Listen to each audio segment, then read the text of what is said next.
앞으로 수도권에서 분양하는 신규 분양 사업장에서는 디딤돌 대출 신청이 불가능할 전망입니다. 국토부가 디딤돌 대출 한도 축소 방안을 발표하면서 후취담보대출 중단을 포함하면서 상당한 파장이 예상되고 있습니다. 또 대출 한도 금액이 최대 5천만 원 감소할 전망입니다. 국토부가 최근 주택시장의 가계부채를 안정적으로 관리하기 위한 디딤돌 대출 맞춤형 관리 방안을 발표했습니다. 수도권 소재 아파트를 대상으로 디딤돌 대출의 방 공제 면제와 후취담보대출을 제한하기로 했습니다. 해당 내용은 한 달간 유예기간을 두고 12월 2일부터 시행 예정입니다. 방 공제 면제를 중단하면 수도권 디딤돌 대출 가능액이 약 5천만 원 감소합니다. 방 공제를 활용한 대출 규제로 수도권 집값을 안정시키겠다는 취지입니다.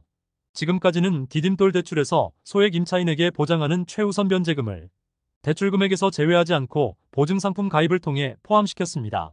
최우선 변제금은 서울 기준 5,500만 원, 과밀억제권 4,800만 원 등입니다. 경기도에서 5억 원 상당의 주택을 구입하면 디딤돌 대출로 가능한 금액이 주담대 LTV 70%를 적용한 3억 5천만 원 수준이지만 12월부터는 3억 5천에서 최우선 변제금을 제외한 3억 200만 원으로 감소합니다. 수도권 신규 분양 청약자들은 더 큰 규제가 나왔습니다.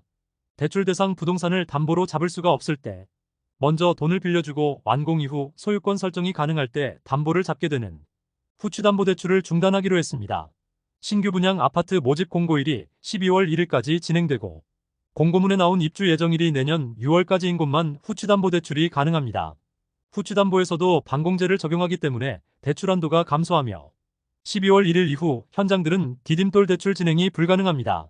기존 아파트를 매입하는 분들도 12월 1일까지 매매 계약을 진행해야만 방공제 적용 없이 디딤돌 대출이 가능합니다. 다만 연소득 4천만 원 이하 세대에서 3억 이하 주택을 구입하거나 신생아 특례 디딤돌 대출 등의 경우는 한도 축소 규제를 적용하지 않습니다. 생애 최초 구입은 LTV 80%를 그대로 유지하고 대신 방 공제 면제와 후취담보대출은 중단하기로 했습니다. 정부의 이번 방침은 디딤돌 대출 규모가 급증하면서 가계부채 문제가 심각해지고 집값 상승을 자극할 수 있다는 우려 때문입니다. 올해 9월까지 진행된 디딤돌 대출이 22조 2,507억 원으로 지난해 같은 기간 8조 1,196억 대비 3배 가까이 급증했습니다.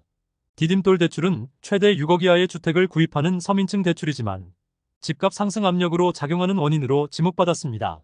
국토부 관계자는 한정된 재원 안에서 디딤돌을 안정적으로 관리하기 위한 방안이라며 앞으로 실수요자들과 시장 상황을 반영한 맞춤형 관리를 하겠다고 전했습니다. 은행권 대출 규제가 심화되면서 신축 아파트 잔금 마련에 빨간불이 켜졌습니다. 서울 강남권에서도 잔금 납부를 유예하는 단지가 등장하기 시작했고 GS건설은 경기도 김포 현장에 잔금 유예를 적용하기로 했습니다.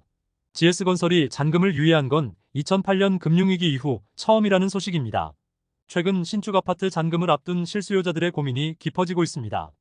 은행들이 경쟁적으로 대출 취급을 중단하거나 규제를 강화하면서 잔금 대출 마련이 점점 어려워지고 있기 때문입니다. 실제 서울 서초구 인기단지로 떠오른 레미안 원펜타스에서 잔금 납부를 최대 3개월 유예하고 있습니다. 조합 관계자는 지난 10월 20일 잔금 납부 마감일에서 최대 3개월까지 유예하고 있다며 잔금 유예에 따른 연체료는 7% 선이라고 밝혔습니다. 레미안 원펜타스 일반 분양자 입주는 10월 20일까지였습니다. 인근 조합장은 최근 대출이 안 되면서 잔금 유예를 하는 것이라고 했습니다. 잔금 유예는 보통 후분양이나 미분양 단지를 중심으로 나타나는 이례적 상황이지만 최근엔 현금 부자가 많은 강남권에서조차 등장하고 있습니다. 11월 말부터 입주를 시작하는 역대급 대단지 둔촌주공도 비상입니다. 시중은행 관계자는 올해 대출 한도로 은행들이 대출 유치에 적극적이지 않다며 은행별 한도가 내년에 늘어날 수 있지만 가산금리가 오르고 있기 때문에 금리 수준은 대출하는 시기별로 달라질 것이라고 했습니다.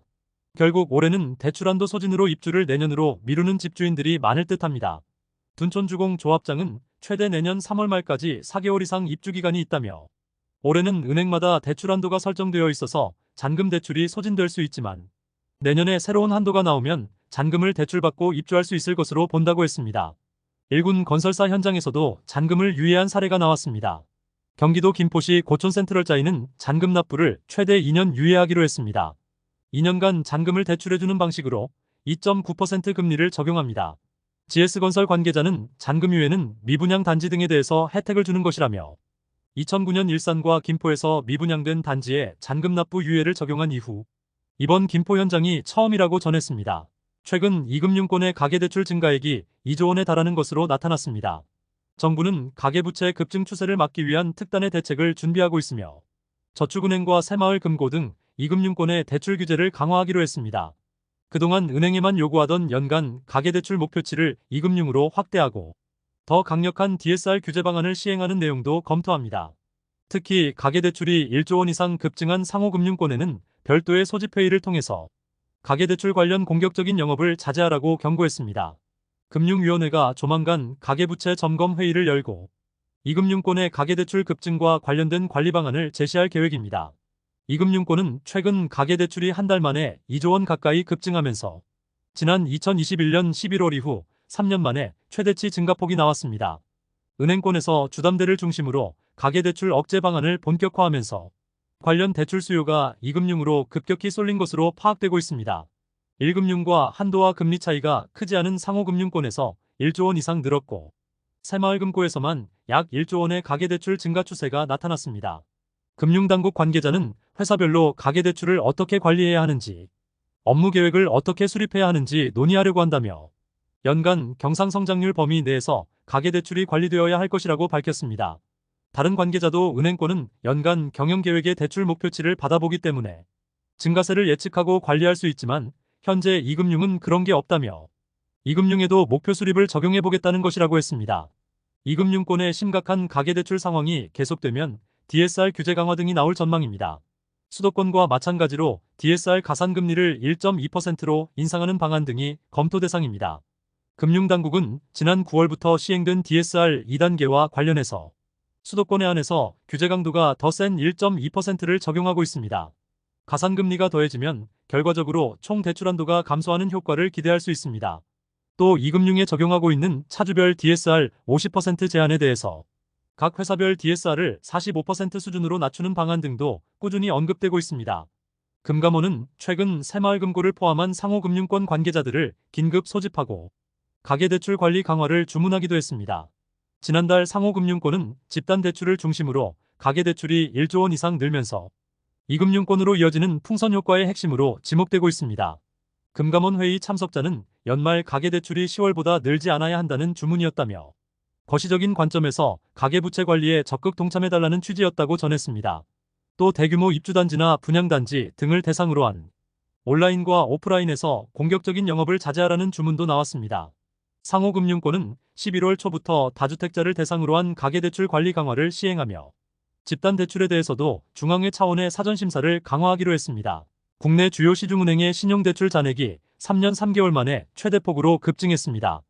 은행권의 가계대출 규제가 주담대로 집중되면서 대출 수요가 풍선 효과로 신용대출에 집중되고 있습니다.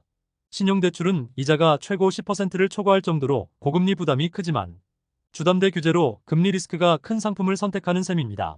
금융권에 따르면 국내 5대 시중은행의 가계대출 잔액이 732조 4,804억으로 한 달 전과 비교해서 1조 5천억 이상 늘었습니다.